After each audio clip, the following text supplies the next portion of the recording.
guys for coming out today and listening to us. We have two experts in today, Drake and Caroline. They are experts on family business. Our forum today will help us uncover the greatest conflicts that arise in family businesses today. We will begin by asking Caroline what her research found on the inside of family businesses. Caroline, I'd like to start by thanking you for joining us today. Well, thank you so much for having me today. I think we're doing a really great thing here because a lot of the times family business owners feel like they're alone, but they're not alone. There are so many family businesses across this country that look so many different family dynamics and different industries, and they're all very successful because they are family and they're so close-knit. One issue, though, that does arise with being such a close-knit family is that communication and conflict arises in a family business that is very unlike a lot of other business industries that we see. And I think that's why conflict and communication within these firms is something that is more of an unspoken issue because you don't see it on paper. You don't see it in the books. You see it within everyday life in the family business. That's some good points you brought up, Caroline. Do you find businesses having issues opening up about this conflict? Well, as I said, out of the 20 different businesses that we've interviewed, you get a lot of different answers depending on who you're talking to.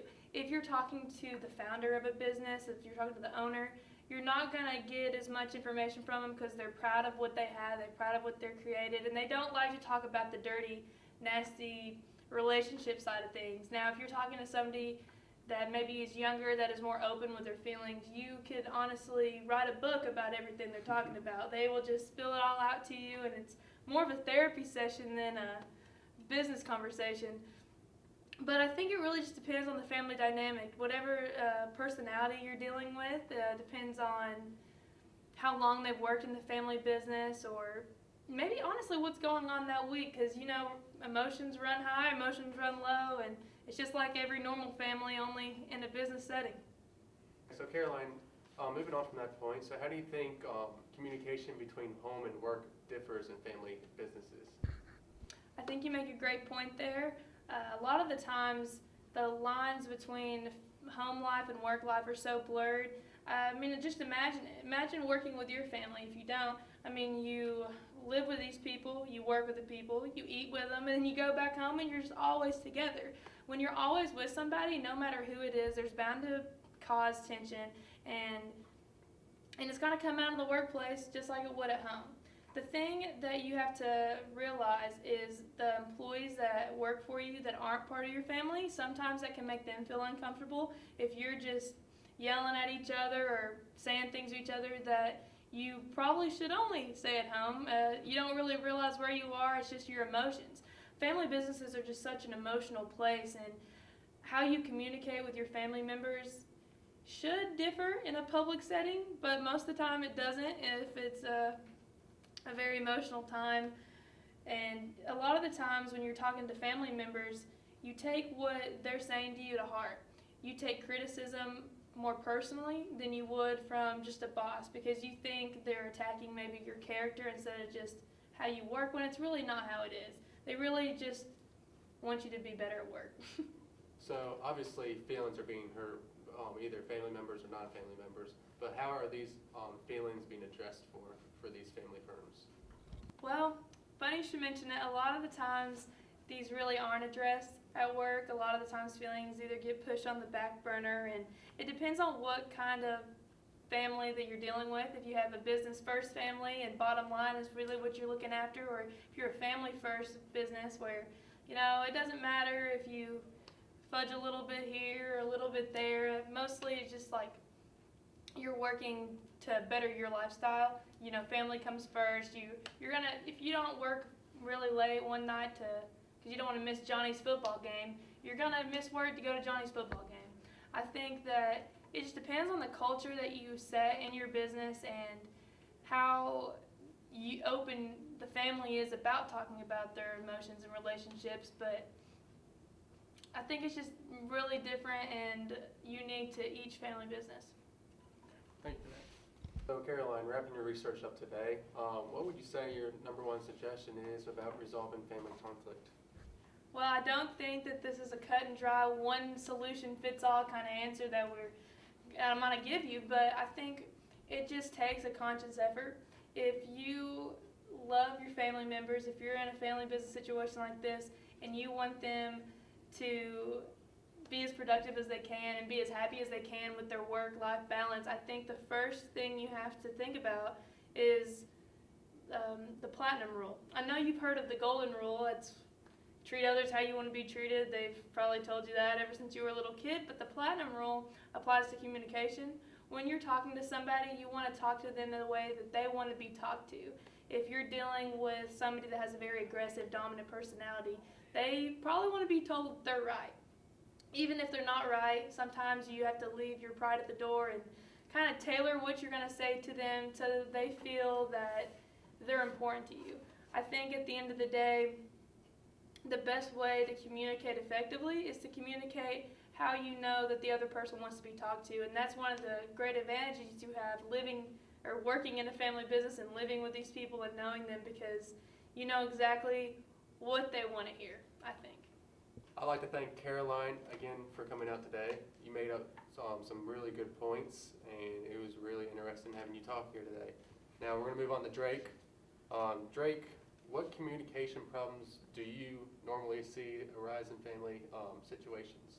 So one of the biggest problems we found while doing a bunch of research on other family businesses is that most family businesses seem to find this problem with communication. What they do is they have this problem with their workers and the managers where their interests and goals are misaligned. And that'll happen in any business. It's not just isolated to family businesses. But when you take somebody who's, a worker who sweeps the floors or stocks the shelves and try to compare those to a manager or someone who built this entire business, their goals, their interests are going to be a little misaligned. And looking at it from that perspective is known as the agency perspective. And that taps into this problem that's known as the agency problem, where the manager and the workers have these misaligned goals that have these big issues, where the worker obviously doesn't care that much about the business nearly as much as the CEO or the founder would. So what you have to do is you have to pick apart this relationship and really look at each person as an individual. Johnny might want one thing, whereas the founder, like myself, could want something entirely different to come out of this interaction, out of this perspective. So it's important to keep in contact with that sort of communication style and being wary of some problems with that. I think Drake made a good point here. I think it's important to keep goals aligned between employers and employees.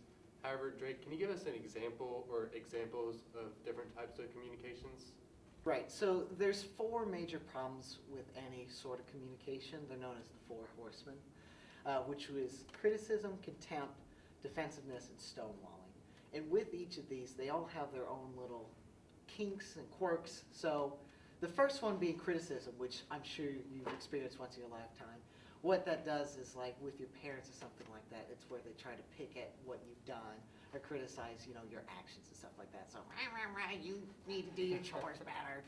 I don't ever see you studying better. That sort of thing. And that can propagate whether it's in a family business, regular business, or clearly in the home. Contempt's a little bit weirder. And what that is essentially you're putting yourself on a pedestal while belittling somebody else. So what that does, in an example, would be if you, showed up late and I was being too mean or something like that to you. What I would say is be like, well, I'm maybe a little bit aggressive sometimes, but that doesn't excuse any of your actions for doing something like that.